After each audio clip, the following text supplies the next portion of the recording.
Do people in Canada have cable? Like other people? We keep this up in the playoffs. I don't care. And at Chili's. Is it a Chili's? At Kyle's? Achilles. Finally. You don't know that? Fuck you! Get this guy the fuck out of here! Alright, well, coming in at number 5, I got Anthony Stolars. Now! Jets are winning the cup! Thank you for watching and listening. Hello, everyone, and welcome back to another episode of the NordCast. It is Thursday, January 8th, 2026. Our first episode of 2026. I'm your host, Nord97, joined with Kata and Just Carter for today. Carter, how we doing? What does that mean? Okay, so you clearly just didn't see the Zegras Selly, but that's cool. Oh, okay. He's doing the Trevor Zegras phone call thing. Yeah, we're doing great. I'm in such a good mood with most of my team, so we're gonna get into that a little bit later here. Flyers win a big one against Anaheim. Really happy with that at home again. Trevor Zegras, 2 goals. How about that for sweet revenge and the dub? The Oregon Ducks are off to the semifinals in the college football playoff, 1 win away from being in the Natty, where they take on Indiana. Indiana beat them by 10 earlier in the actual regular season, so hoping the Ducks can get some revenge here, but I'm not really holding my breath for it in kind of any way. Indiana's good, man. Fernando Mendoza's a dog. Oh, yeah. But I don't know. I like the defense for the Ducks, man. If there's one thing I hate about college football, it's the transfer portal. I hate that it happens during teams' playoff runs. Really? That's when it's open? It opens like around mid-December, I think. And that's when like playoffs are starting. And it's so annoying because Oregon now has, I think, 4 running backs on their roster. Seniors, sophomores, juniors, freshmen, all of it. That's all they have. And they just lost one to an injury. So now they're kind of like screwed. You can't bring any players in from the transfer portal and have them play this season.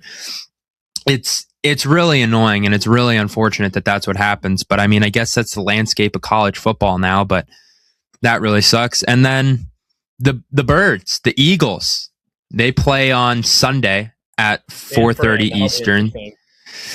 That'll be a great game. So I'm looking forward to that as well. Both my football teams in the postseason. I'm really excited. It's a good time to be Carter, bad time to also be Carter, but we're gonna get into that later. It's good and bad for Carter. Well, we got a lot of stuff to talk about here today, since we haven't recorded in a while. I do want to apologize. I'm not feeling the greatest right now. Kind of under the weather a little bit. I felt better yesterday, and then of course on podcast day I get sick. So anyway, but we got to record. We got to get an episode out. So while we were gone, the Olympic rosters were released, and we're going to go over our biggest snubs for Team Canada, Team USA, and Team Sweden here for this episode of the podcast. So we'll start off with Team Canada's roster. And again, we can go over like our own individual thoughts on the rosters themselves. But I mainly want to talk about the biggest snubs, but we'll talk about the rosters first and what the roster looks like now. So Carter, you're a Canadian. What are your thoughts on the Canada roster that they announced for 2026? Look, I think that they made some decisions that I like. I think they brought in some players that I like. Macklin Celebrity, I'm happy he's on the team. He deserved it. He's a guy who so many of the top dogs for Canada want to play with him. And I think that played a big factor on him making this team. And it's awesome to see. Kids, is he 20 years old yet? He's 20 years old, right? No, he's not even 20. He's not even 20 years old. And this kid's already off to the Olympics. He's taken the league by storm. He was, I think, he might have been 18 at the World still. He was either 18 or freshly 19. And who wants to really play with him? Sidney Crosby. The best player of our generation and could go down as one of the best all-time hockey players, Sidney Crosby, wants to play with an 18, 19-year-old. If you want to talk about just the standard he's given himself, how he's just elevated himself and his NHL team, it was a no-brainer that Macklin Celebrini was going to be on this roster. Yeah, Celebrini was the biggest surprise for a lot of other people. I mean, maybe some people were expecting it. I was honestly expecting it. I think he was going to make this team. He's absolutely like unbelievable. Again, like when he hit 100 points, he was put up there with like Connor McDavid, Sidney Crosby. Like this guy is an up and coming best of the best player, and we're seeing that here in real time. And again, why not ride the hot hand? Why not ride the hot hand of players who, obviously are playing really well right now? So Celebrini there makes a ton of sense for being on this Team Canada roster.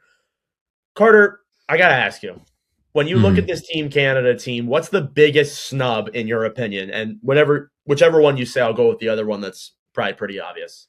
Yeah, because there's two main snubs. Yeah. I'll touch base on my guy, Mark Scheifele. Mm-hmm. I think that he is a snub. I think when you look at some of the guys that they brought in, outside of probably Macklin Celebrini and Tom Wilson, I think that those are two guys that I feel like unanimously should have been put forward on this roster. I had no problems with them being on there. There's three guys on this roster that two guys I don't like. One I could go either way with. The one I could go either way with is Nick Suzuki. I think Suzuki's had a very good season. I think he's a great 200-foot player. He's a captain in a Canadian market, so he knows what to do with that. So I liked him on this team, but I've seen a lot of people say, I shouldn't be on this roster. Why is he there? Shut up. He plays a 200-foot game, and he'll be a great shoo-in if we need someone for a fourth line. He'll be great for the PK, and he'll be great when we need, to shut USA down in the gold medal game. I like you nodding your head for that. The two that I don't fully like is Bo Horvat. Look, I get Bo Horvat's having a pretty good year. He's got 21 goals this year. It might be more. I'm not 100%. It's around 21. But I don't know what it is that he adds that a player like Mark Scheifele doesn't. Mark Scheifele has more points than almost everyone on Team Canada, except Nathan McKinnon, Macklin Celebrini, and Connor McDavid. When the rosters got announced and Mark Scheifele was not listed on there, every single person I know that follows sports in Winnipeg was posting the same thing on their story.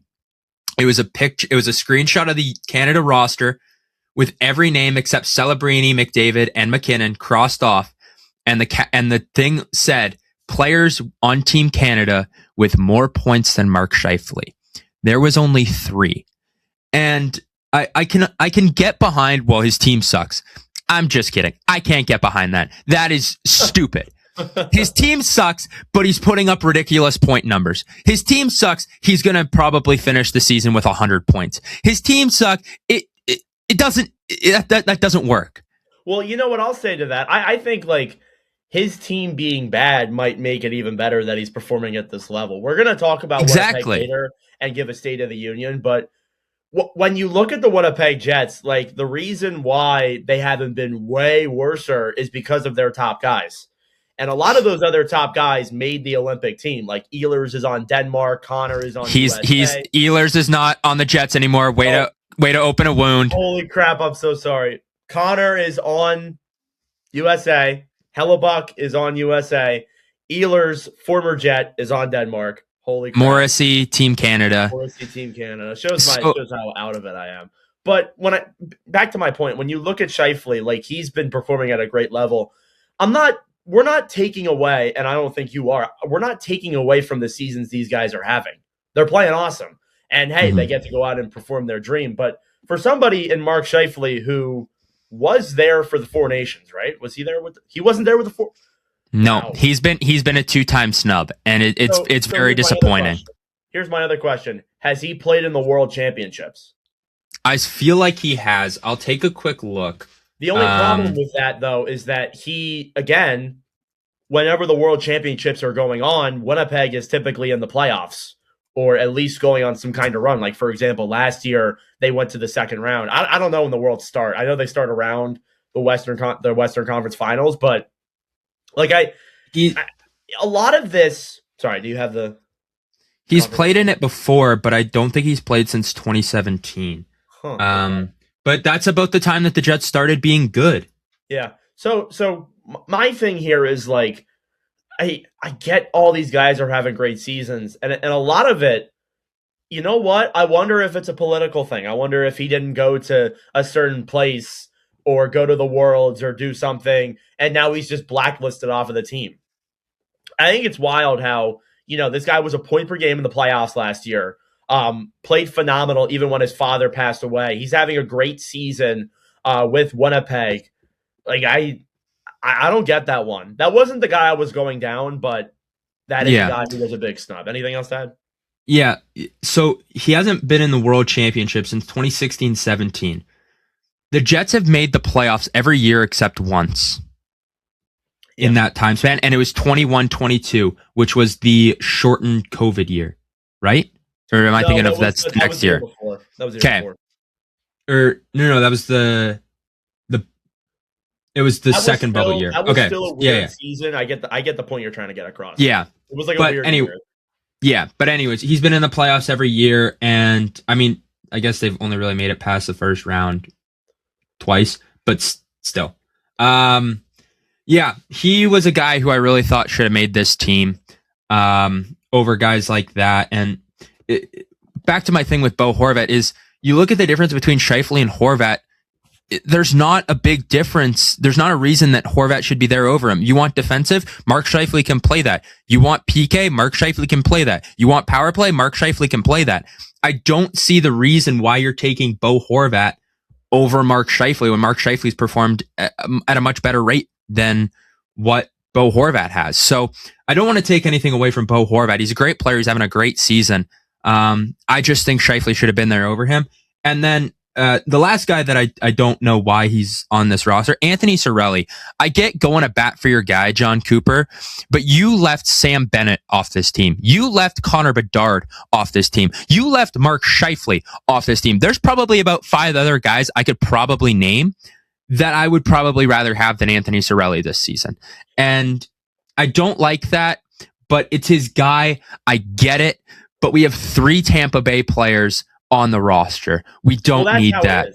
That's how it is, Carter. That's how it's going to be. When you have, I know. When you and I'll kind of defend Cooper here a little bit. I agree. First of all, I don't think he should be on this team. If we're talking in the grand scheme of things, and you're picking the best players, he would not be here. But when you look at Cooper, so much pedigree. He just coached his 1,000th game with Tampa Bay, which is crazy. I don't even know if any coach has reached that besides maybe Bowman. But again, Cooper has that pedigree. He has that power. So that's one of the ones where it's just like, what are you going to do? I had a feeling he was going to make this team when I was doing my projected roster just because of the way it worked. But yeah, I'm going to agree. Scheifele was one of the snubs. So Jack is not here to record this with us, but I know if he was here, he would talk about Connor Bedard. So I'm going to talk about Connor Bedard as my biggest snub. So Bedsy, I understand that maybe not going to the Worlds and all that, because I don't think he went to the Worlds last year. I understand maybe that plays a factor in this.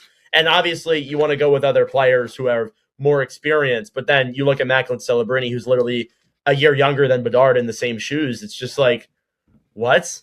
And then some people tried to argue with the injury and stuff. And I'm like, that shouldn't play anything into it because these guys have been injured.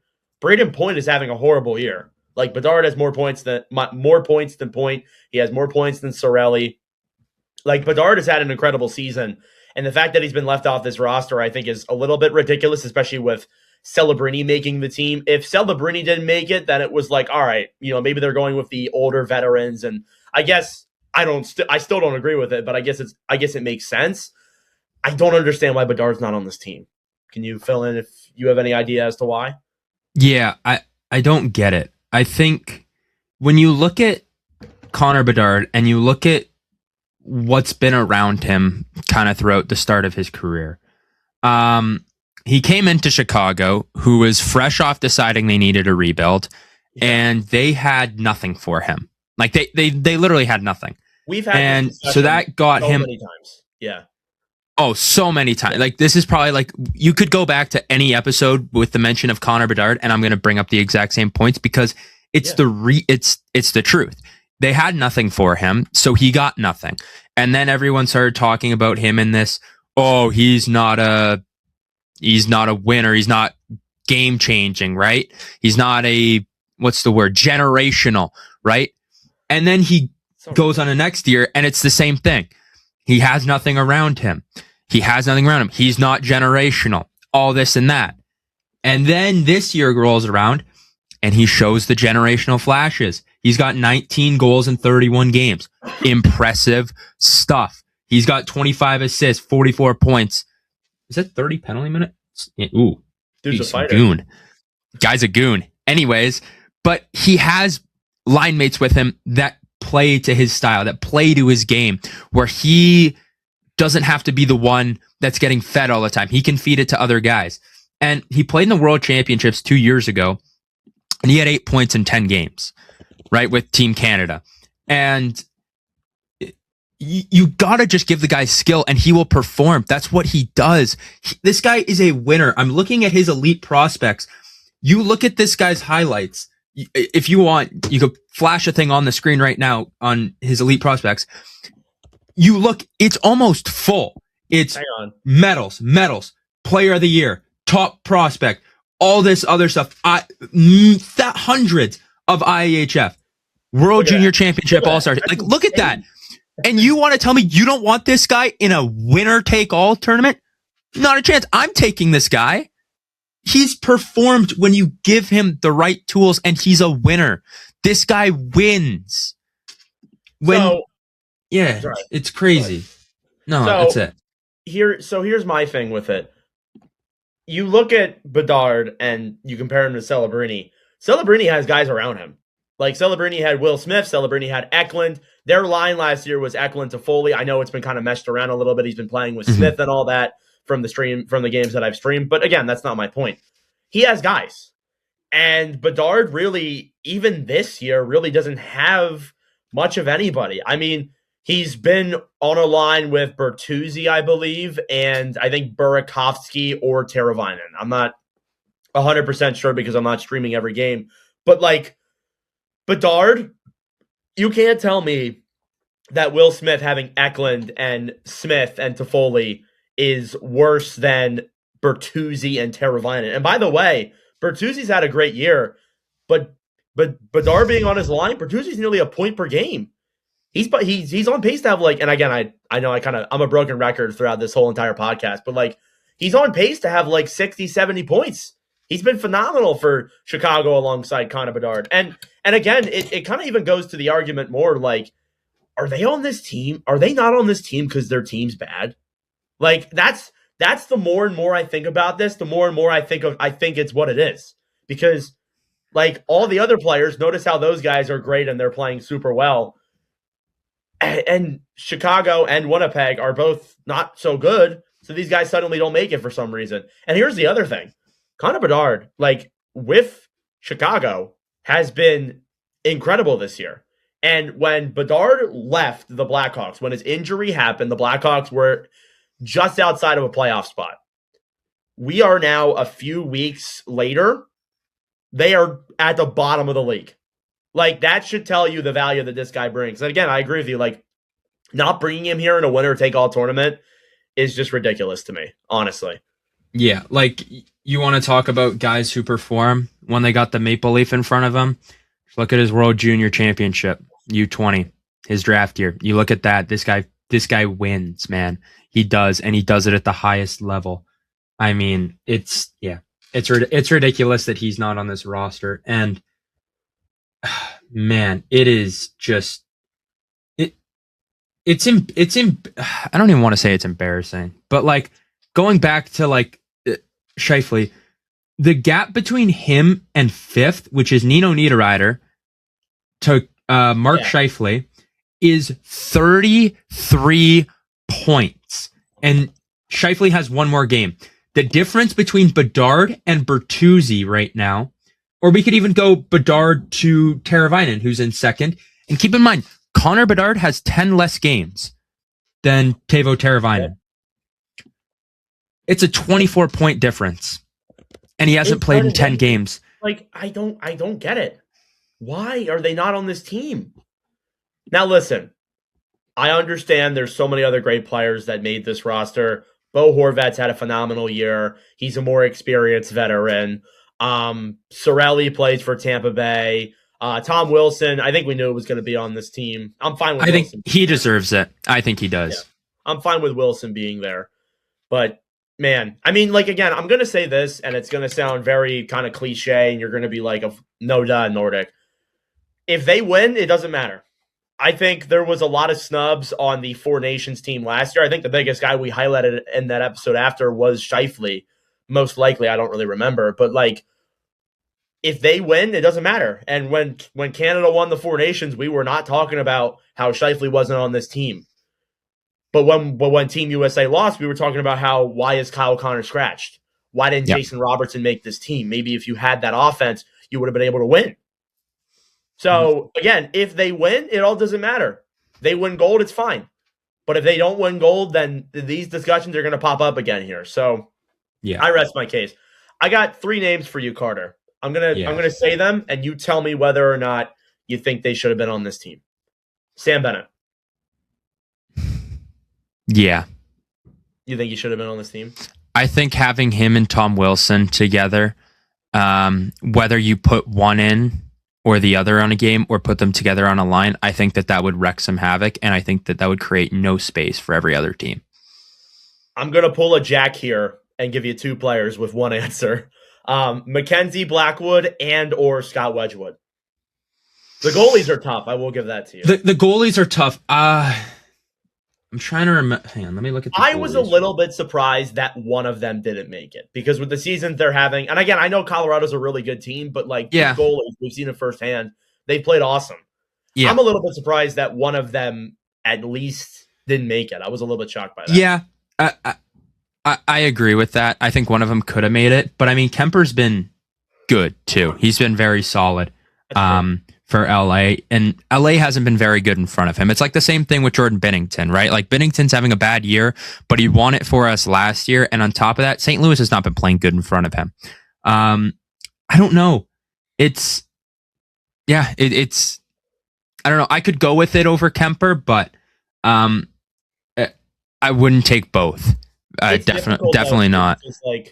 Because how would you order it? Who would start and all that? Because I mean, Binnington probably will start, I guess. I think so.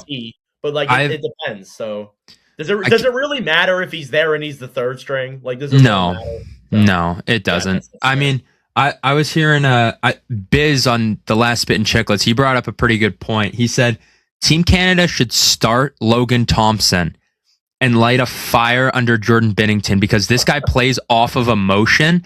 And if you don't give him the start right away, that emotion is going to be through the roof and he is going to play some of his best hockey. And I don't know. I think that'd be a great point, but I mean, I also don't want it to do the opposite effect, right? But I don't know. I like the goaltenders. It'd be hit or miss for me. Kind of another question here. Were you surprised that Logan Thompson made it after finding out that he didn't make the Four Nations team because of the political thing? No, I wasn't shocked that he made it. You can't, especially with how Binnington was playing, you can't take the politics into it this time. Yeah. It's definitely just not a thing. So I'm going to pull the Edmonton card here next with my next name. Evan Bouchard. No, you shouldn't have. Oilers fans were losing their minds like per usual. I mean, Bouchard is a tough case. Yeah, I would have taken Schaefer before I would have thought about Bouchard. 100%. Yeah, I forgot about Schaefer. Yeah, Schaefer's a guy who I thought I'd be like, you know what? I'd like to see Schaefer. I would have honestly liked to see Schaefer, but I mean, this D-core was so good last year that you might as well run it back, right? The only guy I would have seen losing their spot would have been Thomas Harley.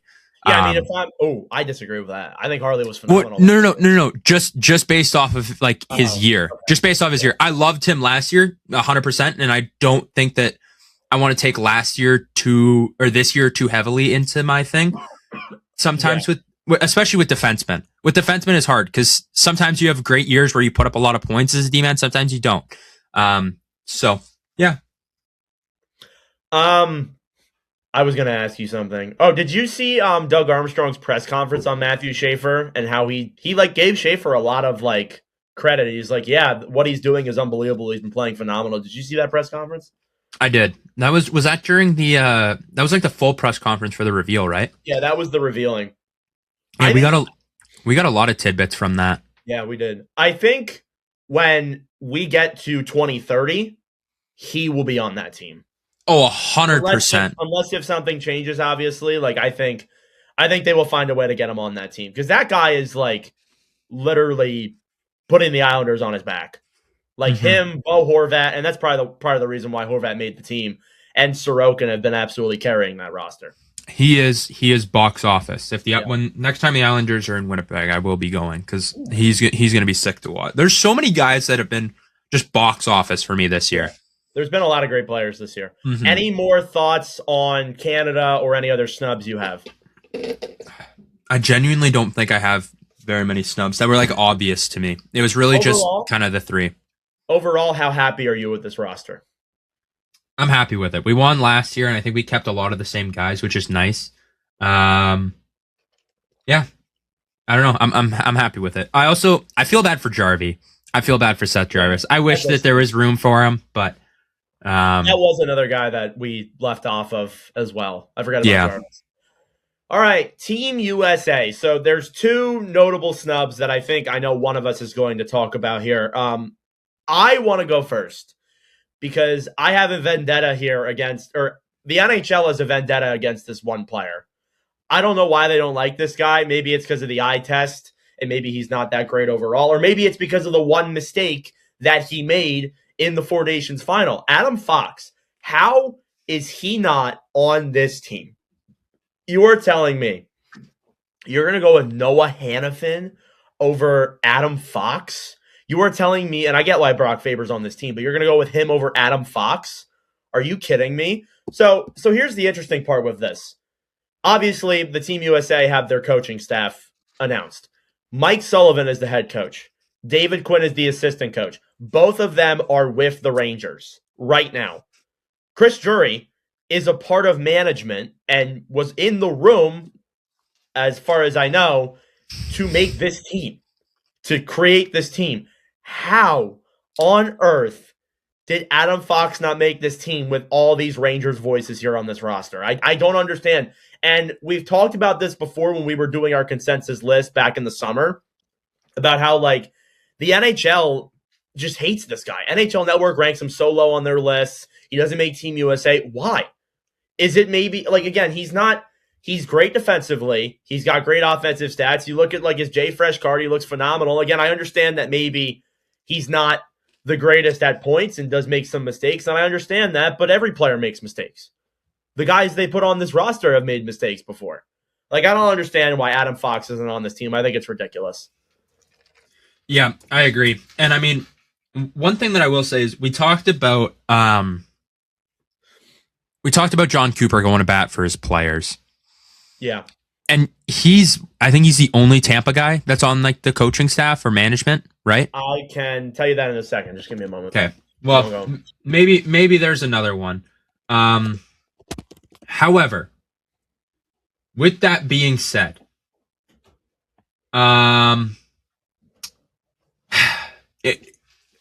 if he is the only one, you look at how John Cooper went to bat for his players. You're trying to tell me that three of them couldn't go to bat for Adam Fox? Oh, man, is it going to be an absolute gong show post-Olympics for Adam Fox. So I looked it up. Cooper is the only one on that staff. But honestly, he should be the only one because he's the one that makes the shots. How on earth, and you know what this tells me? It's not John Cooper. It's not like Mike Sullivan's calling the shots here, or at least get some influence. It's Bill Guerin that is calling everything here because he's the Wild general manager and he is the USA GM. Mm-hmm. And it's pretty ironic that a guy like Brock Faber, who's, like, again, I like Faber. I think he's a good player. But it's pretty ironic that Brock Faber makes this team after Quinn Hughes was traded to the Wild. I think that's a little bit ironic, and he's probably trying to justify his point. I honestly think if Quinn Hughes didn't get traded to Minnesota, he'd be on this team anyway. Oh, for sure. I don't get it. I don't get it. Why? Is it because of that one mistake that he made? And I know Armstrong, yes, I know he said in a press conference, if you think this influenced because of one mistake, you don't know what you're talking about. What is it then? Like, I don't understand. So I will say this. I think he is an injury replacement. And I believe that Connor Bedard is as well. I think Scheifele is too. Sam Bennett is also. So those guys are injury replacements. I mean, you're not hoping for injuries, but of course, like if that does happen, I imagine he is. The fact that he's not on this main roster, though, like this guy is like a bona fide like top 3 defenseman in the NHL. Top 3. It's usually when we make our list, it's like Cale Makar, Quinn Hughes, Adam Fox, or Miro Heiskanen, and then Fox. He's at least a top 5 defenseman in my opinion. I think it's ridiculous that he's not on this team. Honestly, it's so I don't understand. All right, unless you have any more thoughts, who's your biggest snub? I think I know who it is though.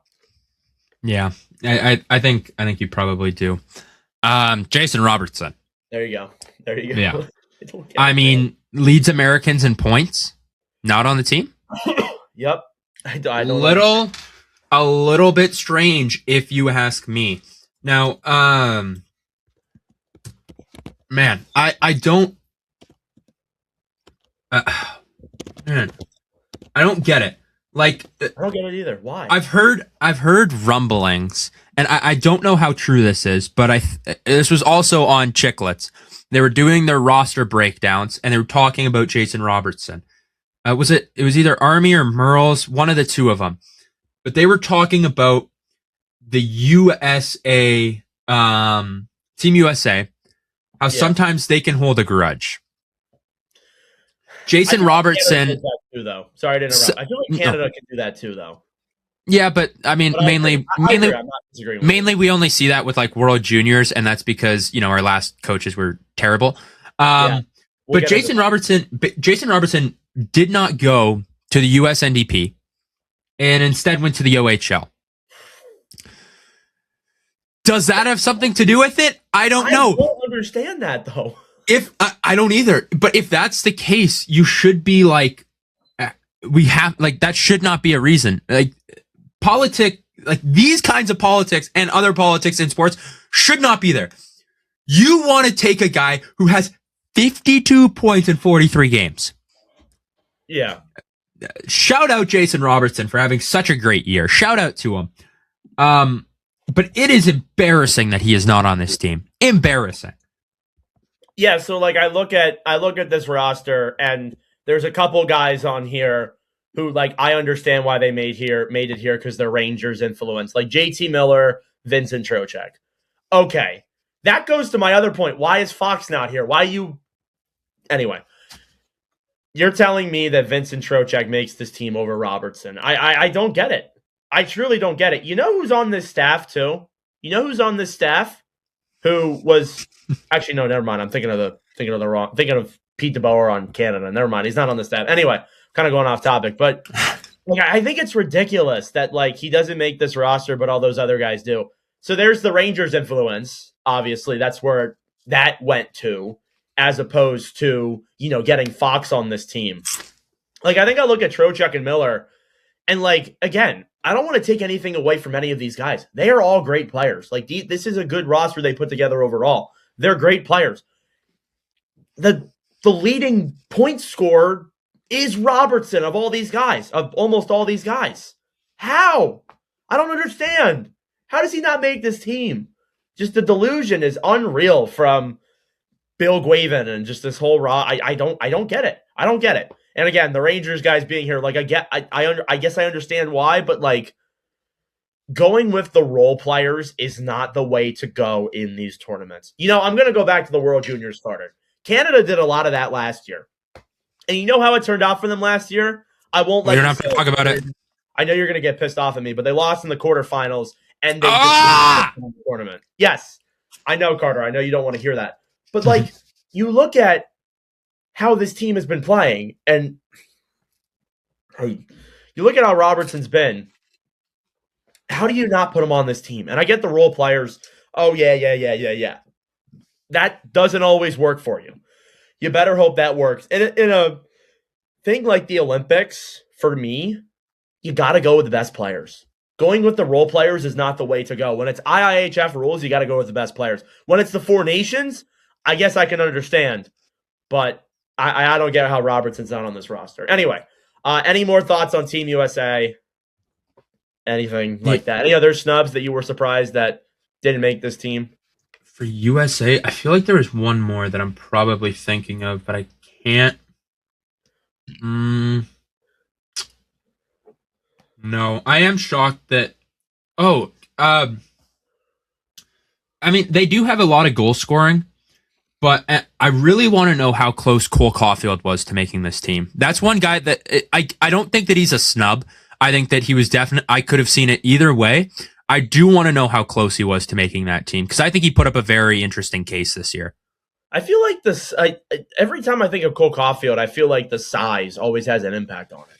I agree, and I think that if that is the reason, I think that's bull. I don't like that. Yeah, I'm not big on that reason because I mean, Connor Bedard is kind of shorter, and everybody was talking about that in this draft year. I don't understand. Yeah. These decisions are so stupid. But what do we know? We're just two podcasters. All right, Team Sweden. Team Sweden, you're up next, the third team in our Olympic snub list. So Sweden's roster, I didn't have a ton of complaints with. There is one guy that I was like, really? He didn't make this roster somehow?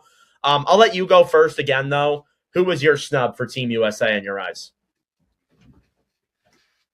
Or Team Sweden, you mean Sweden?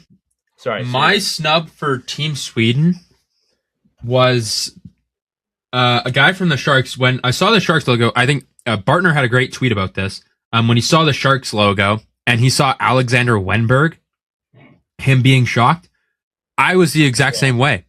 I don't know how Wenberg made this team. I would have went Eklund. I thought Eklund's looked great, especially when you put him with, top. Not I don't want to say top player, but when you put him with good players and players who can, play hockey and are solid, he's looked great. So I don't know. I don't know what dirt Wenberg has on the Swedish coach to get him on this team, but I mean, still, I don't really have a lot of complaints with this roster. I think they actually took like probably the best roster they could. So, hey, good on them. Yeah, that decor is so good. It's so sick. So there are a couple points I want to bring up with the decor, but first off, my thoughts on Eklund. Eklund not making it is a little bit weird, but it's not. I mean, I'm obviously upset about it. I think it's a little bit ridiculous, but him not making it is not the biggest surprise. I just had a feeling he wasn't going to make this team. It was a weird feeling. I don't know if it's like, again, it probably is political or something like that. Maybe they love to go with their physical players, but like, you can't tell me that Pontus Holmberg, who has had a good season, makes this team over William Eklund. That's a little ridiculous in my opinion. But regardless, that's just what I think. I think it is what it is. Like, again, it's not my country, so I'm not like that upset about it. In fact, you might be happy about it. I'm sure you're very happy that Robertson or Fox didn't make the freaking Team USA. So, yeah. No. Yeah, okay. Yeah, okay, buddy. But yeah, when I look at Eklund, it's a little bit ridiculous he didn't make this team, but it is what it is. So I'm going to go to the defensive core here, and the D-core is very good. There are a couple snubs. A guy that I really wanted to see make this team was Simone Edvinsson. Edvinsson, in my opinion, has had a great season with Detroit. He's been on the back end there. He's more of a defensive defenseman. He's 6'6", 220. I think that's a guy you want here with a shorter ice to be a big physical body at the Olympics. And again, I understand, like, you look at that D-core, like, I don't really have any qualms about it. Philip Broberg making that team is interesting. It kind of signifies that there's like a changing of the guard going on here with Sweden, and maybe the younger guys are making it. But Edvinsson maybe just wasn't ready yet or wasn't on their radar just yet. And then I do have two guys. I'm going to pull a Jack here. The other guy that I was looking at was Matthias Ekholm. But for Ekholm, I do kind of get it because he's older. He's on the older side. And I'm sure the others want him for the playoff run. So what are your thoughts on that? Yeah, I agree. I don't have any kind of adjustments to that. I think you hit it right on the head. Yeah, I mean, like, Sweden's not that big of a deal, honestly. Like, I think they put together a good roster overall. Yeah, I agree. I like that they took both Minnesota goalies. I think that was very smart of them. And I think and I think that if Jacob Markstrom was the starter. I think after last night, I think that's gone. I think that they might have to put him as an injury replacement for like blindness or something. So listen, I actually watched the game. I watched that catastrophe. How? I wish I was streaming it. I wish to God I was streaming it. But anyway, with Markstrom, only like 2 of those goals were like genuinely his fault. The defense on New Jersey has been absolutely horrendous. So I do want to defend him with that. It's been not good. But Markstrom has not been great at all this season. Look at 880 or something like that. I saw a clip today from that game because I didn't watch that game because I checked my phone and I was like, I got to hockey and it was like, Anthony Duclair hat-trick. I'm like, 4-0. I'm like, damn, the Isles are killing them right now. And I'm like, Devils might, maybe try and make it close. I get home, I check my phone, 9-0. I'm like, what happened? And then I saw a clip this morning. About all that? You know what's the funniest part about all that and that whole entire situation that went down there? Well, there's 2 things that are hilarious with it. First off, the Islanders had 24 shots. The Devils had 44. The Devils had like double their shots. Dude, I was watching the game and they made it 9-0 with like a minute left. And I'm like, please, 10. We want 10. Because you never see that. You never see this many goals in a game. It's been so long. I saw a clip this morning and I think it was number 10. I can't remember. I don't know who 10 is. Is that no, Holtz isn't there anymore. I don't know. Whoever's number 10. Devils. Who is that again? There is no number 10. There's a number 11 though, Nason. Man, I can't remember who it was. I'll try and find the clip, but he gets the puck. Like there's a mini scrum. He gets the puck. He goes to like take it out and wrap it around, and he just like misses and takes it up to like the hash marks. It was the funniest thing I've ever seen. I have no idea how he did that, but it was so funny. Yeah, so there is something I want to ask you involving New Jersey, but I want to go back to the goalies for a second with Sweden. It is pretty interesting. Like, again, I was a little bit shocked because you see a lot of the time they lean towards veterans, but good on Sweden for kind of riding the hot hand of guys. Like, Gustafsson has been awesome. Wallsted's been a wall, literally. He's been awesome. And again, I thought maybe they'd go with Ullmark, but I think Ullmark might be out longer than we anticipated because he went on personal leave. He's going through something this year, and as a result, he did not make the Olympic team. It's a little bit interesting. But going back to New Jersey with that. So the game before, Luke Hughes has 2 own goals. And again, like, 1 for me is a coincidence. 2 is just straight up bad luck. It's like the one Phineas and Ferb quote. If I had got a nickel for every time, I'd have 2 nickels, which isn't a lot, but it's weird that it happened twice, right? How do you do that twice? That is crazy. In one game. There are players, and like it happens every year, there are players who maybe do that 2 times in a season or even in their career. Like it's that insane that he did it in 2 games. But the reasoning for me bringing this up is because after those 2 goals, whenever he touched the puck, the Devils fans boo the shit out of him. They would boo him every single time. So my question to you is the booing deserved? At least for that game with Luke Hughes. Every time he touches the puck, is it deserved? Yeah. I want to say yes and no. So, for example, I'll put this into Winnipeg terms. I could use Logan Stanley, but I'm not going to use Logan Stanley. Logan Stanley's a GOAT now, though. I know. Let's say Neil Pionk had 2 own goals in 1 game. You are in the building. Are you booing Neil Pionk every time he touches the puck? I'm booing the fucking shit out of him. Okay, so you think it's deserved? I think it's a little. I don't know if they were mad at him per se. I think they were just mad, like overall. Like if it was this season and Neil Pionk did, I'd probably boo, to be honest. But if it was like a season where we were doing good, I probably wouldn't boo. I'd be like, that's actually hilarious that he did it twice. But if we were having a bad season and I'm just done with it, like how I would be if this happens on Thursday, I will boo. It could just be one. He could put it like close to the net and he rings it off the post or like rims it around. I might still boo. Really? It could be nowhere close to the net and I'll still boo. I'm sick of it. we're gonna get to the State of the Union here. My blood's already boiling because you brought up Neil Pionk. Do you just want to go there? You just want to go there? No. We got Finland. No, we're not going to do Finland. We're doing just Sweden. We're doing the three nations, and then we're not talking Finland. Oh wow! I am putting a lot of money on Finland now. Do you have a snub for Finland? No, mainly because the two guys that are snubs are injured. Yes, so. That's exactly why I didn't really want to bring them up. I think Finland, I will talk about them briefly. I think Finland put together the roster they could. The majority of the guys that they picked are the only guys they could have picked. Like, there's really no snub. I think their biggest snub might be like Barkov, but he's injured. Yeah, they should have just named him anyways. He was named to the qualifier, or like he was one of the 6 guys that like was like a lock, and then practice happened, which really sucks.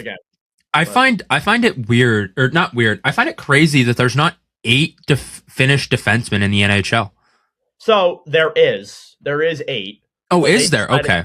There is an 8th guy. It's Urho Vakakainen on the Rangers. They decided to go with Mikko Lehtinen, who has played NHL games before, but is over in the Finnish league. Right. I guess it is what it is. Like, I mean, again, like, is Urho Vakakainen that big of a snub? Like, that's really the only one. Or the other guy that didn't make this team that wasn't injured is Kotkaniemi. Like, are we going to come on here and say Kotkaniemi's a snub? So, like, I think Finland, like, they have the roster that we thought they were going to have. Okay. State of the Union time, Carter. Winnipeg Jets.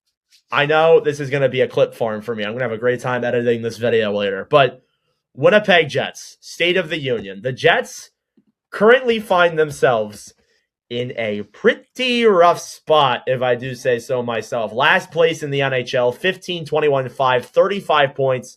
They are exactly 41 games into their season. So, Carter, and they've also lost 10 straight games. So, Carter, I know there's a lot of things you want to say here. Try and keep it in one area at a time, and then don't try and hop around, please, because it'll be difficult for me to follow along. All right. Just dive right in, Carter. I know you have a lot to talk about.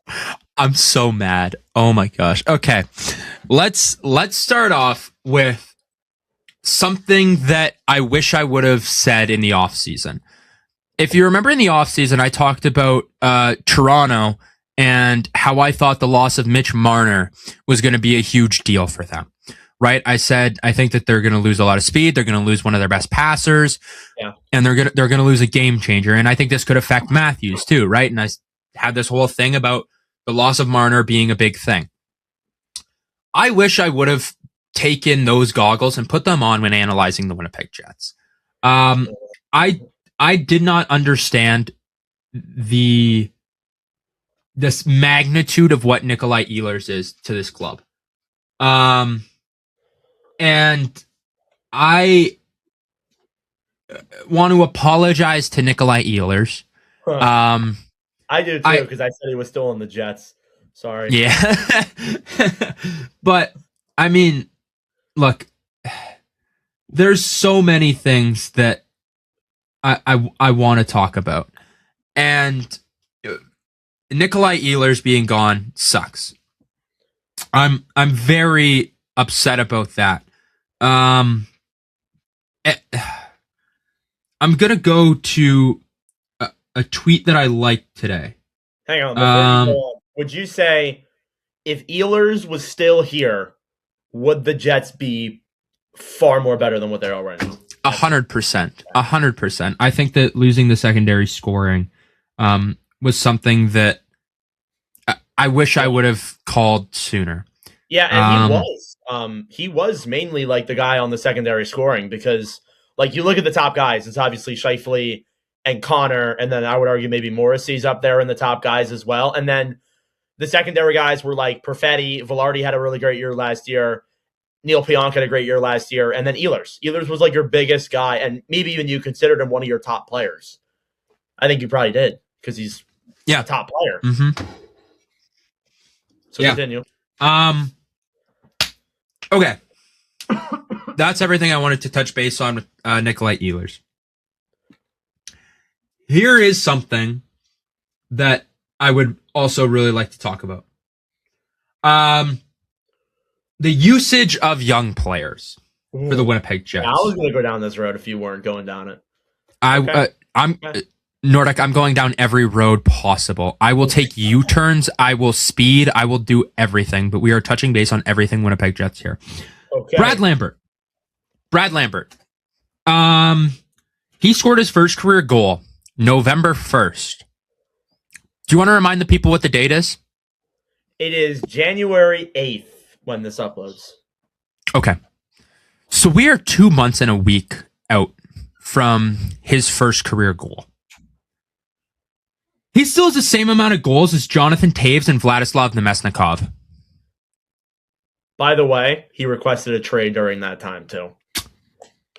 Brad Lambert played one more game after the first. Nemesnikov and Taves have each played 29. Yeah. And do you know what line those guys are playing on? Let me guess. Those guys are getting second line minutes some nights for probably 50% of them. That's nuts. And they have one goal each since November 1st. Do you understand how big this is? Now, no, I see where you're going. That's what I want to like. The poor usage of young players, I think, is something that the Jets have struggled with for a long time. My next thing that I want to bring up is if the Jets decide that this season is a wash, which in my opinion, I think they should. So I'm going to interfere with here because I know you have some thoughts, but I want to say some things too. Going back to the young players, I totally agree. And that's not just on Arneal, it's on Cheveldayoff too. They are poorly managing these players. Lambert should be up playing games. I'm going to get to this too. If you're last in the league right now, first off, there's no coming back from that, Carter. Like I'm going to tell you right now, they're not 2019 St. Louis. Aww. There's no coming back, really? in my opinion. Yes. I know. Okay. So they're not coming back. Ouch. Why aren't you playing these guys? Like, again, I understand, like, maybe some of these guys aren't ready, and I understand that, but why aren't you getting Lambert up there to play games? This dude requested a trade because he wasn't being used. Like, again, we made this point back in October when Brad Lambert requested a trade. We had this discussion, and I'm going to pull up his hockey DB here because I think it's very interesting.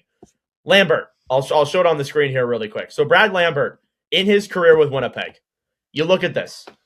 23-24. 1 game played, 1 assist. Okay, great. He had 1 assist in his NHL debut. That year, he played 64 games with Manitoba, 55 points. That's an NHLer. If you're even half a point per game, that's good in the AHL. He's like 3/4 a point per game, if that makes sense. But like you get the point I'm trying to get across. 24-25, 5 games played. Wow, a lot more games. 1 assist. Plays the next year in Manitoba. Does have a decrease in points, but still, he's half a point per game. I think that's impressive. 7 goals, not ideal, but you have down seasons. I think Manitoba was also a very bad team last year. So there's that as well. This year, on the last place Winnipeg Jets, and again, like you can go back to our episode back in October, and these stats are almost the same. 4 games played, 1 goal. This year in Manitoba, 17 games played, 6 points. And Manitoba, I don't think is a good team. Correct, Carter? Like they're not a good AHL. No, they're good. They're good. This year? Okay. They're good. They were bad last year. So that was the point I was trying to get across. They were bad last year. Listen, you were last in the league. You were dead last in the league. How are you not playing any of these guys? Give them a chance. You see these teams, they have bad seasons, they flounder, and they decide, you know what? Let's give these young guys a shot. Let's see what they can do. Why are we playing? And again, I don't want to take anything away from Taves because Taves has been through a lot, but everybody compares him to Landeskog. The big difference between him and Gabe Landeskog is Landeskog was practicing with an NHL team. He was there training with the team the whole time. He was in rehab. Taves was over in some different country doing these other things, which I'm not taking away from that, but it's way different stories they were trying to put across here comparing Taves to Landeskog. And that's why Landeskog has been a lot better than Taves. He's also on the Avalanche, but we don't have to talk about that. You look at the Jets. Again, I'm going to say this for the third and final time. They're dead last in the NHL. Why aren't you playing the young guys? Continue. Yeah. So, back to my whole young guys spiel. If the Jets decide this season is a wash, which I think they should, I am saying right here, right now, trade everyone. Everyone you can, trade them. Because there's so many guys that you could squeak a little bit of value out of. And you have so many young guys on this team that I think it's time. We're one of the oldest teams in the league, and we're the worst team in the league. If that's not a sign that you got to start playing your young guys, I don't know what is. Yeah. You have the back half this year. You want a top pick? You have your first round pick this year. Yep. You have it. Use it. Use it. Get yourself a top player. Get yourself a Gavin McKenna. Get yourself a Keaton. No, we don't need defense. Get yourself an Ivan Stenberg. Get yourself a Viago Bork. Get yourself a what's that new guy who's going to NCAA? Tyron Lawrence. Get any of those four. Any of those four, I'll be happy. Vigo Bjork was just a guy who kind of popped in my head, but we're just going to disregard that. Honestly, you could get anyone with skill. Get them on this team. Build up your young guys. I understand you're having a decent AHL year. Also, I looked; they're doing good, but like not anything crazy. They're 16, 12, and 2, and they're third in the Central. But I mean, that's not terrible. Anyways, it's a playoff team in the AHL. It's a playoff team in the AHL. Trade everyone. Get these guys in. I don't care. Get them in the roster. I'm looking at who am I looking at here? Brad Lambert, you're going in. Shiberkov, you're going in. Jaeger, I don't even know if you're ready, but you're going in. Barlow, sure, you're in. That's pretty much it. Kevin He, I am begging you to get out of the OHL and get here right now. Get all these young guys in. I don't care. Get rid of Nyquist. Get rid of Tave. We kind of have to keep Taves because it'd be a bad look if we signed him and then he'd resent Winnipeg forever. We're just going to live with the mistake we made. Live with it. Yeah. Unfortunately, Nino Niederreiter, I don't want you to be gone, but man, you have not gotten a point. He has not gotten a point since November 29th. He has played every game except one. Yeah, and really brutal, dude. I can't believe that. You just signed him too. Yeah. So there's so many things that there's so many guys that could go, and I'm starting to get really frustrated with the Winnipeg Jets here. Call up your young guys, please. This season, I'm done with this season. I'm done with dealing with watching Gustav Nyquist not have a single goal. I'm tired of it. I would much rather watch Brad Lambert, Chibber, any of them not have a single goal through the amount of games played. Be making what 2.25 less than him, 2.25 mil less. I'd much rather watch that. Tanner Pearson. Yeah. Sorry, go ahead. I'm sorry, I'm interrupting you. Tanner Pearson. I don't want you here. He's been good. He's been good. You're a fourth liner. Cool. I don't want this anymore. You're 33 years old. I'd much rather see a 22-year-old get some minutes. JT, I already said you could stay. Nemesnikov, you've been all right, but I just play fourth line. That's all you're good for, really. Arneal, what are we doing? Changing this top line? Spread the wealth. Shut up. Shut up. There's no spreading the wealth. There's no spreading the wealth when your second or your fifth best point getter outside of your top line and your best defenseman has 15 points. There's no spreading the wealth. Gabriel Velarde is not Mario Lemieux. I don't know what I have to tell you to get that through your skull, but he is not Mario Lemieux. He is not going to up the play of Jonathan Taves. He is not going to up the play of Cole Perfetti. He's not going to up the play of Vladislav Nemesnikov. He's not. And I'm going to calm down because you can't do this. You can't. It's disappointing. It's so disappointing from Arneal. So I have a couple thoughts. Go. I need a breather. I'm gonna give you a would you rather question. Would you burn rather, the franchise? Would you burn the franchise? Would you rather relocate to Atlanta or Arizona? Would you rather? Do I get to go with them? Yes, you get to go with them. Arizona. Really? You wouldn't go to Desert, Atlanta? bro. I'm scared of Atlanta. He's scared. Okay, would you rather see this current team they have playing right now or all the young guys up? Again, you can't call up all the young guys, but you can at least play some of them. Brad Lambert should be in the NHL. What would you rather? And just give me a simple answer. If you're giving Gustav Nyquist, who has 0 goals through every single game that he's played with the Jets this season and 8 assists, I'd much rather watch Shibrikov. Honestly, I'd much rather watch a toddler play. I'd much rather watch the skater who would skate out with the Jets and stand with them for the national anthem holding a Jets flag. I'd rather watch that. Watch him get decked by Brady Tkachuk or something. I'd rather watch 8 hours of Logan Stanley highlights. He actually. You know I'd rather do that than watch Cal Connor. Actually, I take that back. You know what's crazy is like they're in such a horrible season, but the one positive that they have, the one thing that's improved, is Logan Stanley is having a career year. I think that's the craziest thing. Who would have called? If at the start of the year you would have told me, okay, so you're gonna go from President's Trophy to 32 points to 32nd in the league, but Logan Stanley's going to have a breakout, I'd be losing my mind. I'd be like, you're lying about one of those things. And it's both, and both are true. Okay. Yeah. So 2 more things here before we move on to our next thing. Talk about the staff of this team. You talked about Arniel a little bit. You talked about Cheveldayoff. Who is the one that should be canned? Because somebody should get canned, in my opinion. Somebody should be fired. Who is the one you're picking? I mean, I think it's got to be Arniel. I don't. You don't think it's Arniel? You think it's Cheveldayoff? No. Really? Mm-hmm. Okay. You look at you look at the only things that's really changed with this roster. The system stayed the same.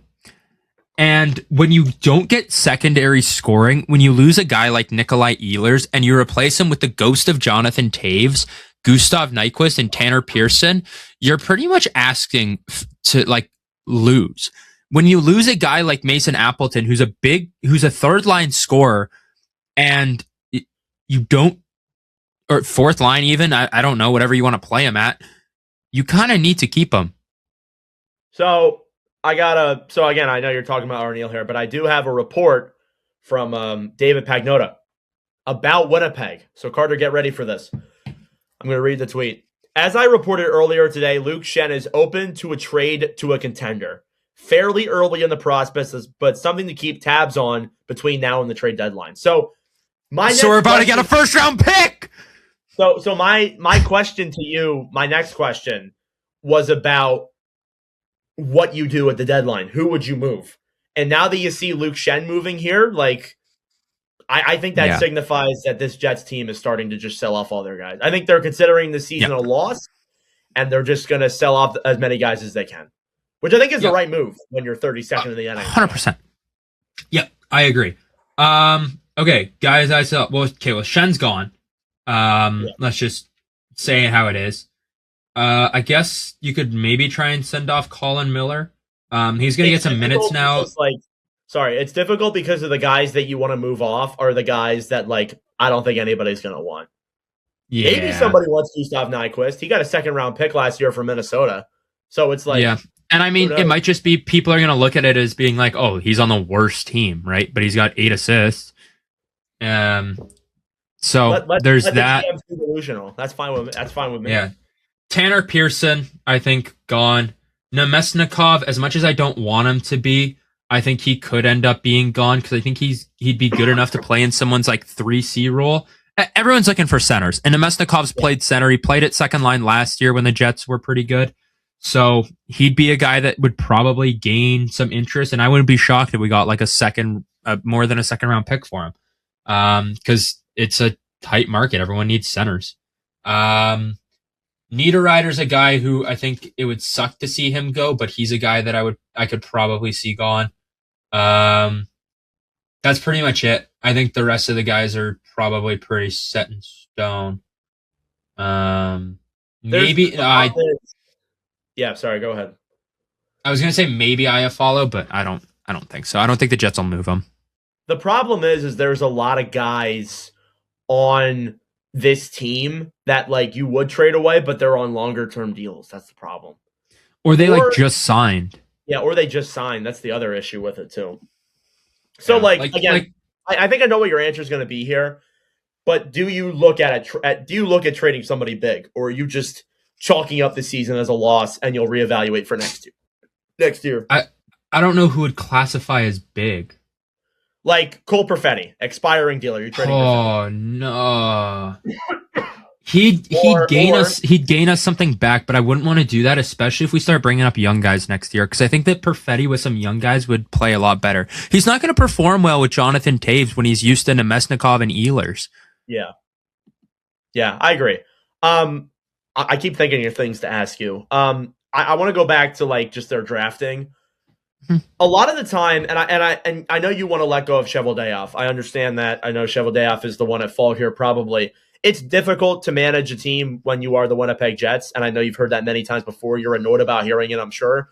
But it is a thing. What you have to get right, though, in that situation is drafting. You gotta hit on those draft picks.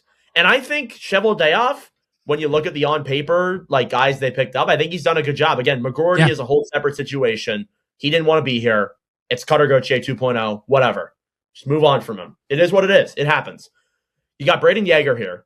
You got Brad Lambert here, right now at least. You got Solomonson down there in the A. You got Chipperkoff. You got a couple other guys that are down there who were good draft picks. Boumediene had a really good World Juniors. You have Frey, who also played with Sweden in the World Juniors. You got guys. And again, I think the biggest thing, like when you can't attract free agents, you got to get it through the draft. And Winnipeg has done that so far here, but the other problem is they're not playing those guys. That's the other issue. They're not playing them. And as a result, Lambert wants out, McGroarty wanted out. That's a different situation, I know. But like all these things connect together. And it's a mix of bad luck too, involving McGroarty. And then of course Connor Hellebuyck getting injured too plays a factor. But you can't just chalk it up to Connor Hellebuyck being the reason why the Jets aren't good. That's not the reason why. You haven't even mentioned Connor Hellebuyck at all in this rant, because I don't think he's the problem. No, I probably will not, because and again, like he won the Hart Trophy last year. He won the Vezina. He put up phenomenal numbers. I don't know if you can expect him to do that again, just to be honest with you. Like it's hard to replicate that, especially when you look at other top goalies. I know I'm a broken record because Hellebuyck literally did that. He won back-to-back Vezina trophies, but it's hard. It's hard to sustain that. And when your team is not great in front of you, when your GM can't put the guys together to win, like it's an issue. Like it's not. I don't put this on Hellebuyck at all. A lot of people were saying, "Oh, if he didn't get injured, they would be in a playoff spot." I'm not sure I agree. No, I don't think so. I mean, this team just doesn't score, and like it's so annoying to kind of see and look at. And like I'm gonna go quickly look at these standings real quick here, and I'm just gonna sort by goal differential here. Well, Winnipeg is not near the bottom. That is surprising to me. We're at a negative 12 goal differential, but we're 32nd in the league. They can't score. I know another thing is that they've been in a lot of one-score games this year, and that's true. That does happen. The one-score games are ones that went our way last year, and I just don't think they are this year. So, yeah. It does happen. I mean, those are full of luck and all that. You have a lot of tied games and all that heading into overtime. Closing remarks. Again, glad to see that Hayden Fleury is okay after that situation yesterday. Glad that was scary. He probably has a concussion. I would not be shocked if he did. He might be done for the year, but it's good to see that he's okay. He was with the team this morning. Closing remarks and closing question here for you, and then you can give your thoughts if you want. Percentage chance they make the playoffs and they come out of this. Percentage chance. Zero. So you are sold on this team. They're not coming back. No. They haven't shown me anything that makes me think that they can. Okay. Right? I mean, like they took Vegas to an overtime loss last night. Yeah. Vegas goes to overtime so often and they lose in overtime so often. Why couldn't you have won that one? Yeah. Man, they haven't shown me much. And yeah. Another question, and my final one. Percentage chance that Scott Arniel gets fired. I hope it should. I don't think he should. My hope is 0. But I mean, I think that it's probably sitting at like a 35 right now. I would go higher. I feel like he might be canned at the end of the year. If it's not happening now, it's not happening until the end of the year. That's what I think. But man, like it's so hard to say because he literally changed the Winnipeg Jets last year. He was a Jack Adams finalist last year. Yeah, like that doesn't happen where you can someone fresh off of a Jack Adams finalist, and it certainly doesn't happen to Jack Adams winners the next year. Looking at you, Boston. And Washington. But yeah, and Washington. And Seattle, actually. I think Seattle won a Jack Adams. And then can him later. Anyway, we're getting off topic. I look at Arneal, and I say to myself, he might be the scapegoat in this whole situation. Cheveldayoff's been here for what, 13 years? Do you think that, like... Since the start, 15. 15 years? Do you think he gets canned? Like, I really don't. I'm not going to lie to you. I mean, and maybe because I'm not, like, fully tied into it like you are, but, like, I don't see it. When you go through 15 years of something, and you haven't succeeded with rosters that have won president's trophies, with rosters that have won the toughest division in the National Hockey League, and you've changed the coach so many times. We went from whoever our first coach was, I can't even remember, to Paul Maurice, to Rick Bowness, to Scott Arneal, I think, right? He was right after Bonus? Yeah. Yep. At some point, you got to look and say, like, we've tried 4 different coaches. 5 different coaches, I guess. We've tried 3 different coaches in the last, 4 or 5 years, mainly with this core and tweaks and versions of it. But I think last year was the best version of this core, and you saw what happened. The other thing is, too, and I know you're in your closing thoughts. The other thing is, too, is like whenever they go out and they buy deadline acquisitions, they don't work out. Like, you're telling me you won the President's Trophy last year and the best guy you got was Brandon Tanev? Might have been Luke Shen. Yeah, Luke Shen probably better. But, like, that's not the way you go. Continue. Yeah. I mean, you look at last year, and last year was probably their best chance to do it, right? And probably. It's unfortunate that they weren't able to do anything with it, and bless you.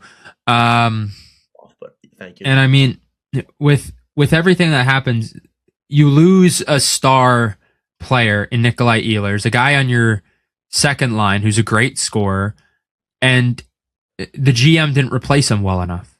Like, you don't lose the scorer and replace him with two fourth, third line guys and a guy who hasn't played hockey in 3 years and spent the last 3 years in India. Yeah. No, you can't do that. You can't replace a trophy with 3 bronze medals. That doesn't work. Fair 3 enough. bronzes don't equal a gold. Yeah. Okay. So that's our Winnipeg Jets State of the Union. I imagine we could be back in a couple weeks or even next week. That was so long. Oh my gosh, I'm so sorry for all you anti-Jets fans. Oh my goodness, Don't worry, I they got the apologize. timestamps. They can just skip. It's all right. Okay. Next I hope order they of don't. business, and we're going to go through this a little bit quicker because we're coming up on an hour 15. Canada loses in the World Juniors to Czechia. Sweden wins gold. Czechia wins silver. And Canada wins bronze. Going through this a little bit quickly, Carter, I know you have some thoughts, but I do want to say LeBlanc on the Northern Block podcast was like, what happened to shame and how there's Canadians happy with a bronze medal and there's like, why? I want to know your take on this. Are you satisfied they got a bronze medal as opposed to getting nothing in the last 2 years? Yeah.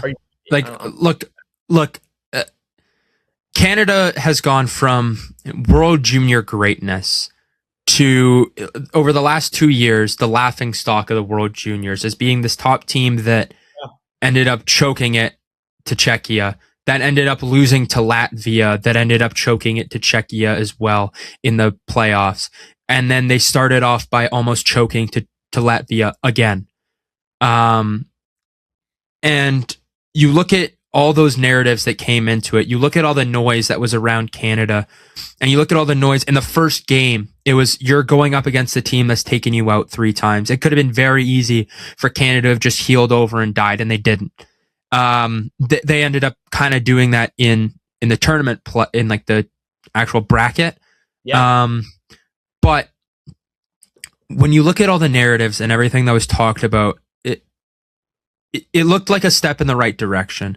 Like Canada, Hockey Canada, or the Team Canada, I guess, for the World Juniors is under new management again. And they took pretty much the best players available that they could. They said, we're not doing this build a roster to win crap, because that doesn't work in World Juniors. You need skill and you need everything. And they did that this year, and it was a step in the right direction, and they got bronze. Obviously, the ultimate goal is gold. That's what Canada strives for. That's what we want. We want perfection, especially when it comes to a tournament that we've dominated for years. But with that being said, we haven't had a medal in 2 years. Canada hasn't had a 3-year medal drought since, I can't remember the year, like the 90s or 60s.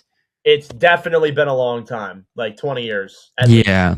I'll look it up. I think it's sometime in the 90s. I think it's like 93 or something. But it could have been very easy in that bronze medal game for that to have become the main story. And Canada didn't let it. Canada played good. They played great. They dominated a very good Finland team. A team that, I guess, well, as you see, finished fourth. And they dominated them. They played amazing. So, obviously, I'm not satisfied with it not being gold. I'm obviously not satisfied that they didn't get the chance to play for gold. But they got bronze, and third place is better than fourth. And third place is better than fifth, which is what we've had the last 2 years. I'm not fully satisfied with this, but I am happy that they did not heel over and die. I'm happy that they fought in the bronze medal game, and I'm happy that they didn't not medal. So it was from 1979 to 1981. Took me forever to find that, but I found it. 79 and 81. Okay. I'm going to say this, and again, like, I think, correct me if I'm wrong, they tore that whole staff down and they built it from the ground up this past year. They hired some old people who are familiar with Team Canada. And I think is a great coach. I think he did a good job. Yeah. The thing is, Hunter didn't utilize a lot of those guys, but that's besides the point. The thing is, people got to acknowledge, like, this might take a year or two to build this team back up. I understand it's Canada. I understand it's a little bit unacceptable, but you got to realize they tore the whole staff down last year, and they're building it from the ground up here again. I think we saw improvement. I mean, we obviously did see improvement this year. They actually scored goals. They actually scored anything was improvement. They could have just as long as they beat Latvia, it's an improvement. Yeah. I mean, they scored. They actually scored this year. Like, I think Michael Hage had more points in one game than the leading scorer did last year. That's how bad things were for Canada. And again, like, I think it might take some time to build this back up. Because people think that, like, you put the best players in there and then you are automatically a lock to win it. That's not necessarily true. Not all the time. Not anymore. And again, I hate the excuses of Celebrini not being there. Yeah. Okay. I understand. And Schaefer. That. Yeah, I get it. Okay. And Yakimchuk. And Dickinson. Yes, I understand. And Seneca. Yes, I understand that argument. But my thing with it is, like, they actually picked the guys they could have, the guys that they could pick. And you see how it worked out for them? Zane Parekh, who didn't make that team last year, has the most points by any Canadian defenseman. Any defenseman. World Junior Tournament. Any defenseman. That's nuts. Like, and he wasn't picked last year. He wasn't even invited to camp. I think it may take some time to build this back up. It may take some time. And again, even the powerhouses in Canada, they have down years. They have a down period of time where they don't win medals. It is what it is.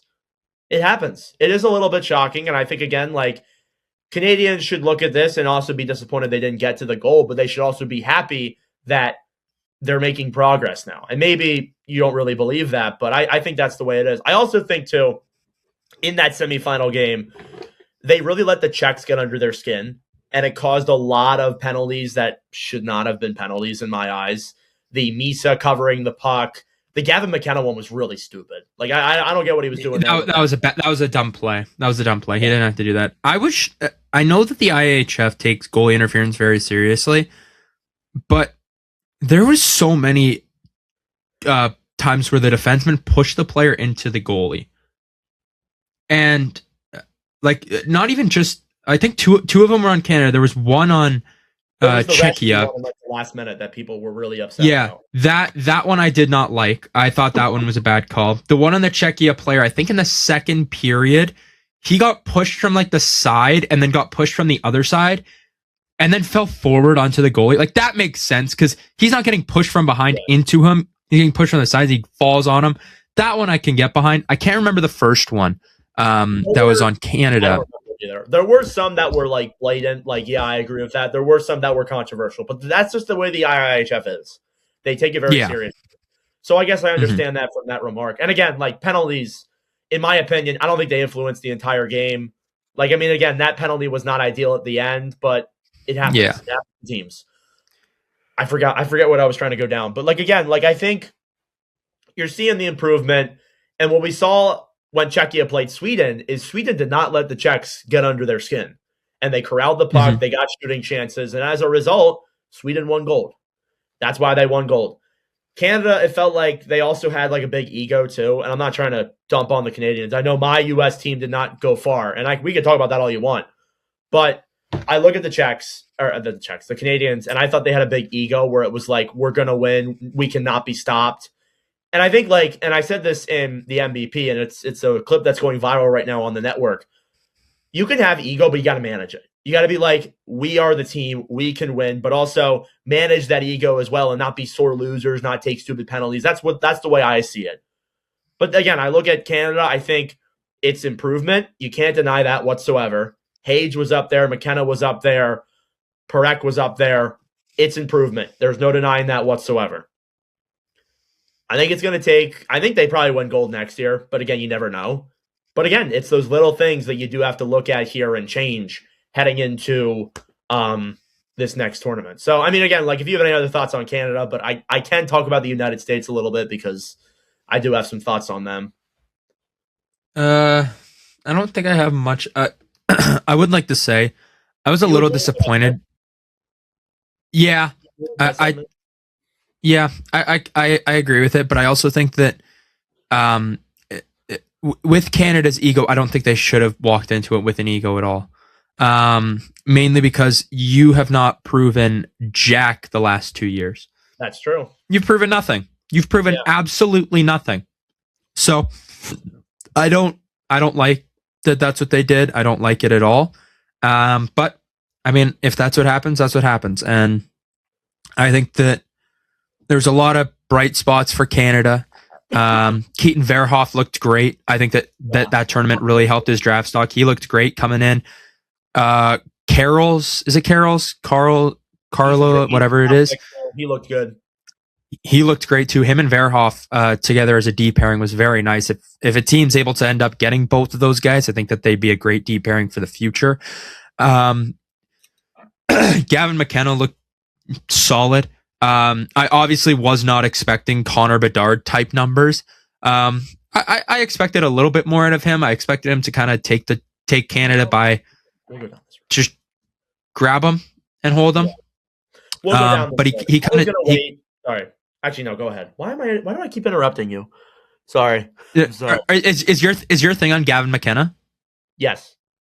Okay, let me wrap up my last thing on McKenna, and then we'll finish up with McKenna because I have other players, but we'll stick with McKenna. I was kind of disappointed with his tournament in a sense because when it came to the big games, it didn't seem like he delivered. When you look at his final point total, a lot of those points came from his hat trick against, what was it, Swiss? Yeah, he had 4 goals, right? So 3 of those goals came from one game. 3 of them came from one game. The last one came from the Finland game, a bronze medal game, which obviously still matters, right? But not kind of to the standard that you want. And then the rest were just kind of points that just happened, right? And I thought that in the games where we probably needed Gavin McKenna most, he didn't show up, in my opinion. So I was expecting a little bit more from him. Yeah, so he was a great playmaker. Like I followed this tournament very closely compared to other years because I really started wanting to cover it more. I really followed it very closely. I watched almost all the games.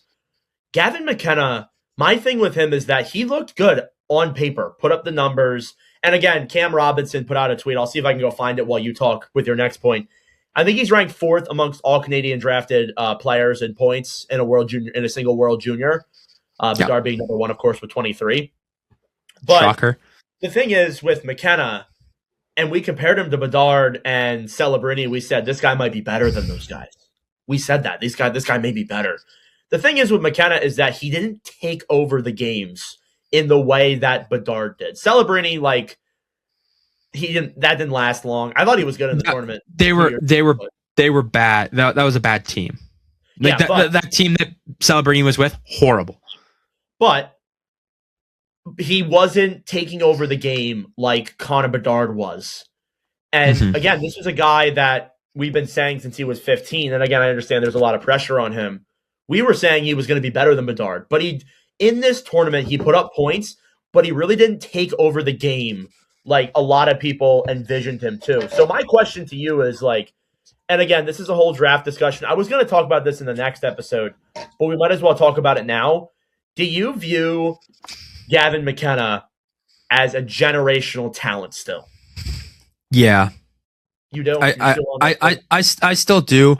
I think that we see with players, sometimes they go through tough years, and I think that this is one of those years for McKenna. But he's still shown flashes of the skill. He's still shown flashes of his hockey IQ, right? We've seen all the traits for him that make him a generational player. It's just about him going out and getting it. He hasn't done that yet. And that's my only thing that concerns me as of right now, is once he realizes that I have all this skill, I need to go out and untap it. I need to get this. Like, this number 1 overall pick is now no longer just mine. It is mine for the taking, and he needs to go take it. Yeah, and I think he needs to have a big second half at PSU. Yeah, that's all he needs. And we're going to see that in a little bit here. We're going to see what happens with him. But I still think he's generational. I think he's still shown the traits, and he's still shown the skill and everything. But it's just about him putting up points. Yeah. Yeah. So I have the tweet here from Cam Robinson. This is the most points by a draft-eligible Canadian in World Junior history. Connor Bedard, 23, Eric Lindros, 17, John Tavares, 15, and Gavin McKenna at 14.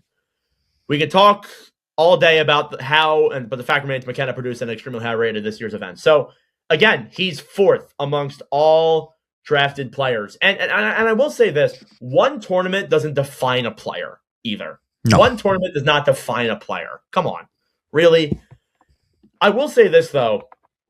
The year he's at Penn State, not producing as much as we thought he was going to, and how he performed in this World Juniors, he was great, but didn't take over the game in the way he did. I agree with your assessment that he hasn't really gone for that first overall pick spot yet.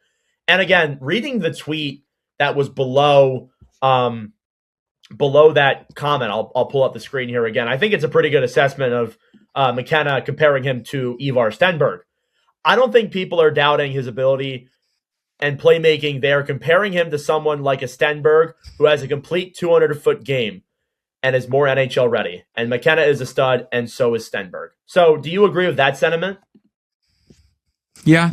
I mean, I think you look at a lot of those Swedish guys, even some of the other prospects, right? They're great in a 200-foot game, especially Stenberg. Stenberg's been great from a 200-foot game perspective. He's been great from, just everything in general, right? He's been fantastic for them, and it's I don't know. It's hard, but I think that Stenberg he's got the 200-foot game. Again, McKenna doesn't, but McKenna's got the scoring ability and the scoring touch and the skill that Ivar Stenberg doesn't. They're both they're the same but different. It's a great discussion to have, and I think we're going to be talking about this throughout the next couple months. Well, this will be an ongoing topic. Yes, we'll be talking about this a lot. Last point here. You can give me 1, 2, 3, as many players as you like. I know maybe you didn't follow this tournament from every single team's perspective, but who were some guys in this tournament, just outside of the Canadians, that you were impressed with? Berglund. I was impressed with Berglund. He's a Flyers prospect. I know he was good. Frondell, I was impressed with as well. I thought he was very good. Someone else. I'll have to... You give your 3. I'm going to quickly pull this up. The guy that I was really impressed with, and he was on Team USA, and he's making even more of a case that he's going to be a threat. Will Zeller's on Team USA. He was the best player. He was nice. 3 game-winning goals. I think that's like the first time ever in World Juniors history that somebody has had that, at least on Team USA. I don't know about the other nations, but at least on Team USA. Another guy that I was really impressed with was Heikki Rahonen. He is on Finland. He's a Flyers prospect too, so the Flyers glaze is really getting to us here. He had pretty a great awesome. Game. I think that speaks well for what he's going to do in the future of his career. And then my other guy was Wojtek Sahar for Czechia. He was the tournament MVP. He had a really good season overall and a really good tournament. Also, shout out to Lov Harenstam and Jack Ivankovic. Those guys were great on their teams as goalies. Yeah, they were great as well. Michael Haig was another guy. He's Canadian, I know. Didn't want a lot of Canadians, but I didn't expect him to be putting up 15 points. So good on him. Great tournament.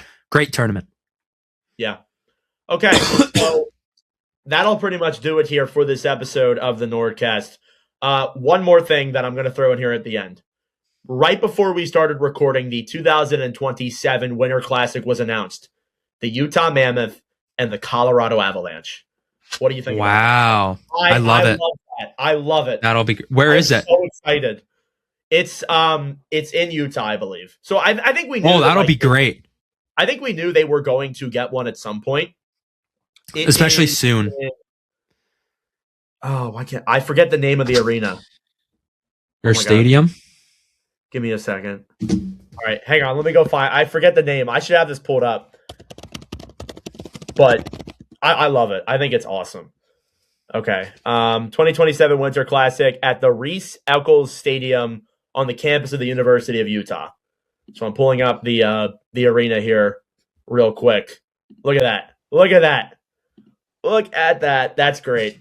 Oh, that'll be that is such a great view. Oh my gosh, that is going to be amazing. That is phenomenal. That is such a massive improvement from the spectacle that was Florida. It didn't feel real. This right here is a phenomenal backdrop and a phenomenal Winter Classic idea. Again, I understand like it's not north like you want it to be, but I think this is perfect. And I don't think the Avalanche have had a Winter Classic. The Mammoth definitely have not. I think this is great. Honestly, I think this is awesome. I am such a big fan of this. And I know I'm a Mammoth fan, but still I love it. Yeah, I really do like that. That is going to be such a sick look. Yeah, that's going to be great. All right, those jerseys are going to be so clean. I can just picture a Utah Mammoth cream jersey. You bet your ass I'm getting one. I'll wear it in the episode after the Winter Classic. I'm so excited. Are you gonna go? Had the experience of Flyers Winter Classic because the last time they were in the Winter Classic was like 2014 or something like that. I'm so Yager to see one of my teams in the Winter Classic. I'm so excited. Are you gonna go? No, no. You don't want to take a trip to Mormon country? Who knows? If somebody wants to get me a Christmas present, looking over at my girlfriend, if somebody wants to get me a Christmas present, I would. Hashtag send Nordic to Utah. Get it trending. Yes, send Nordic to Utah. I mean, I would also love to stream it too. I'll stream it live from the stadium. Yeah. Right. Can you start putting that in your TikTok and like YouTube captions? Hashtag send Nordic to Utah. Yes, I'm gonna put. We're gonna get it trending. Send Nordic to Utah. I'll donate $1. It's my idea to send you, and I'm like, I'm going to do the least amount of work I can. That'll cover the peanuts that I get on the flight to Utah. Not even. It's probably like $5. No, Anyway, you'll get yourself a peanut. That'll be about it. peanut, right. All right, that'll do it for this episode of the NordCast. Thank you all for watching. We will see you in the next episode. Thank you guys so much for watching or listening to yet again another episode of the NordCast. If you enjoyed, please subscribe down below or follow us on Spotify and Apple Podcasts. If you want to follow us on TikTok, we are at NordCast. If you want to follow us on Instagram or Twitter, follow at NordCast_. That'll do it for this episode. I'm Nordic. Thanks for listening from all the crew, and we'll see you guys in the next episode.